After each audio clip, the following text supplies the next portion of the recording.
Atenção, povo brasileiro. Atenção, agentes de segurança pública, operadores de direito, juízes, promotores,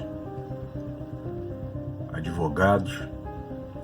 Eu me dirijo a você nesse momento. Eu sou o Sansão, policial militar do estado do Rio de Janeiro. Estou colocando a cara a tapa nesse vídeo. Tenho ciência administrativa no nosso regulamento que o policial militar, o militar de uma forma geral, ele não pode entrar em questões de política, debates políticos, defender nenhuma ideologia político-partidária. Eu tenho ciência disso. Porém, nesse momento, mesmo tendo ciência disso, vejo que existe a necessidade de se expor, até porque eu tenho observado uma série de situações que estão prejudicando essa nação, que estão prejudicando o trabalho das forças de segurança. O Brasil voltar a sonhar com as medidas tomadas pelo então juiz Sérgio Moro, naquela situação onde ele se tornou um herói nacional e uma figura reconhecida internacionalmente.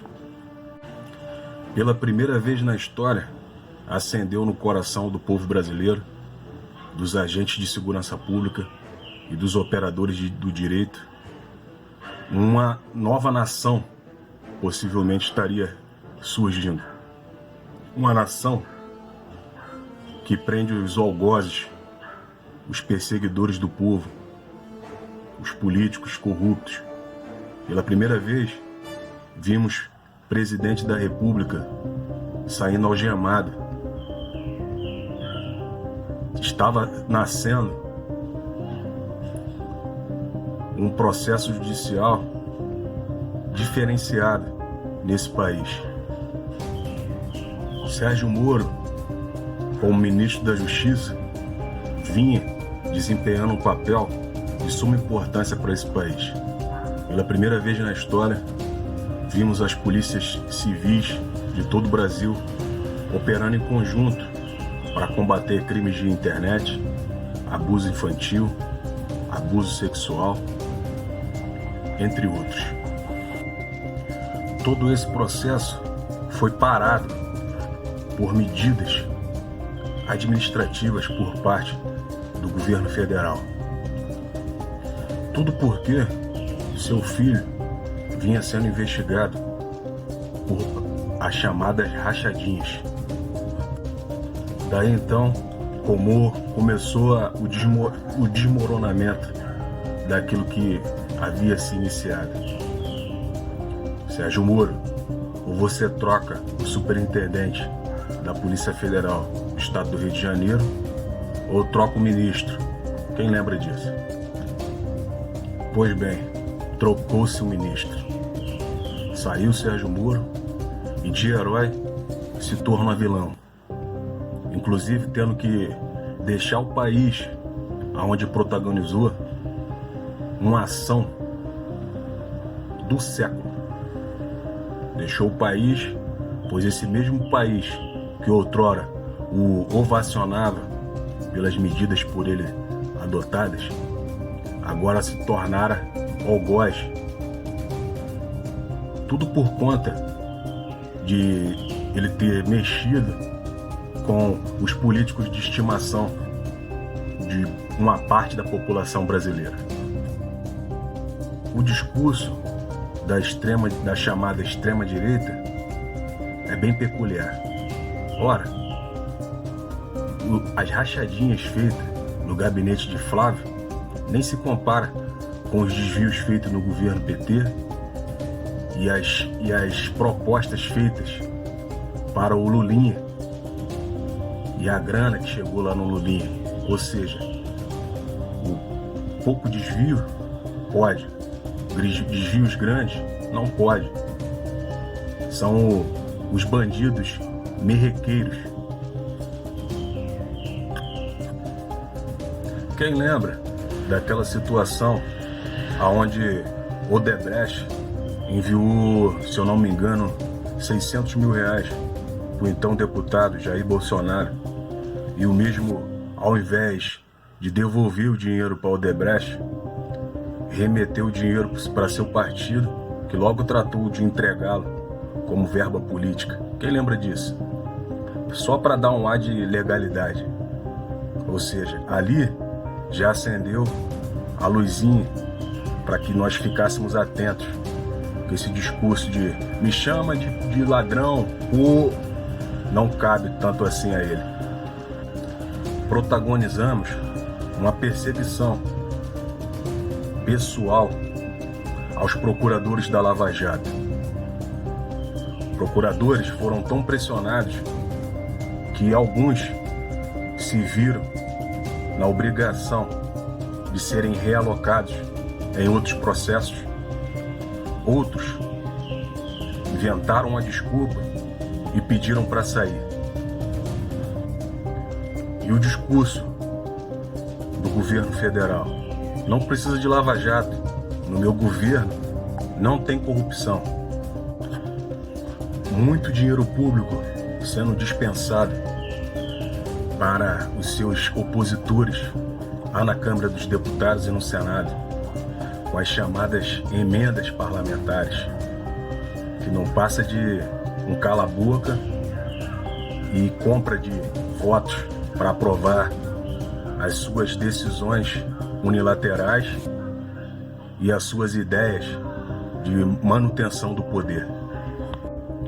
Esse mesmo governo, na pessoa do Arthur Lira, que o representa lá na Câmara dos Deputados, tirou de pauta o projeto de lei para afrouxar as medidas administrativas, afrouxar a chamada improbidade administrativa, que na prática se resume como a extensão do chamado foro privilegiado.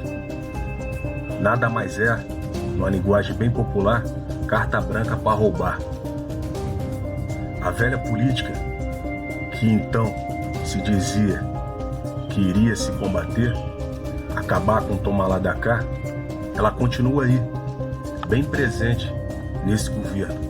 Mais do que nunca, esse mesmo governo, sem ainda ter sofrido nenhum processo de impeachment, já liberou mais emendas parlamentares do que o governo Michel Temer, que passou por 2 processos de impeachment. É o governo da história que mais liberou emenda parlamentar, que mais comprou deputados e senadores. A aprovação da lei de abuso de autoridade, colocar um freio nas decisões judiciais só para parar o processo e não alcançar os seus aliados, não alcançar seu filho, seus amigos, as pessoas que ombreiam com ele, desde deputado federal, desde vereador. Entende?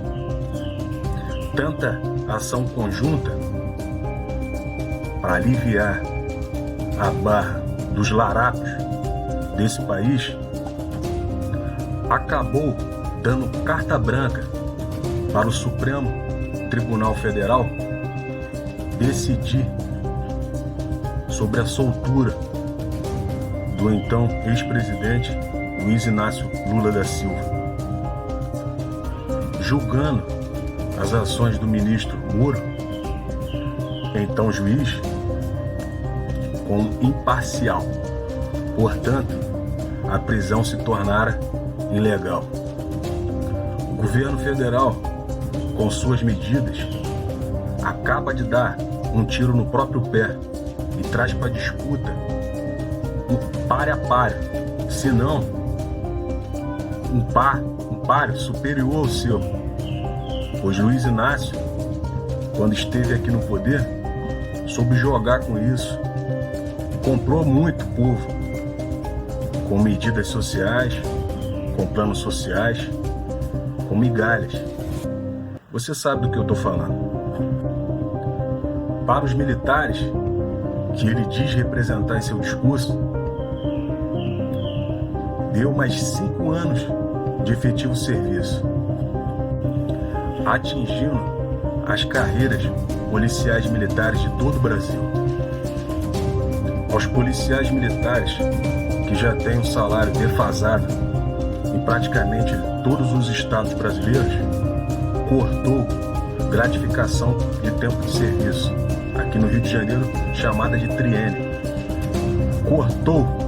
Está cortando a licença especial de 6 meses a cada 10 anos de serviço. E cortou o abono permanência, que é uma gratificação por uma extensão do profissional no serviço militar para ir embora para casa com um dinheirinho a mais para poder curtir suas férias tão merecidas.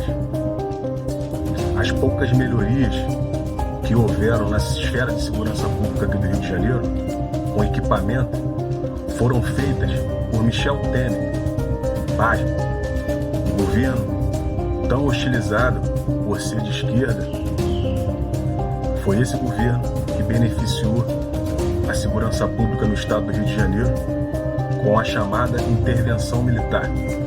Foi onde o general de exército assumiu a polícia, as polícias do Rio de Janeiro, a polícia militar do estado do Rio de Janeiro, e aí onde ocorreram tais mudanças, com aquisição de viaturas, pistolas e coletes. Até esse momento, não houve nenhuma ação direta do governo federal em benefício à segurança pública. Até esse momento, nada de concreto aconteceu. Mesmo com tantos deputados da chamada bancada da bala, permanecemos aqui, largados às traças, sendo mal remunerados e retirando um pouco de benefício que temos. Portanto, a minha fala é para o cidadão de bem, que gosta do trabalho da Polícia Militar, que gosta do trabalho da Polícia Civil e das demais polícias. Eu me dirijo a você, operador do direito, que sabe que são as polícias militares e civis que são os agentes garantidores, que são a ponta da lança, é quem primeiro chega no problema. Peço a vocês que se reúnam, que se unam em prol de um Brasil melhor. Esse discurso de extrema direita, extrema esquerda, em nada traz de benefício para essa nação. Estamos perdendo, o Brasil vem sofrendo inúmeras situações e nós estamos aí jogados às traças. O meu apelo é para a sociedade brasileira, para que abram seus olhos e enxerguem a verdade. Brasil acima de tudo, Deus acima de todos, que não seja isso apenas um discurso,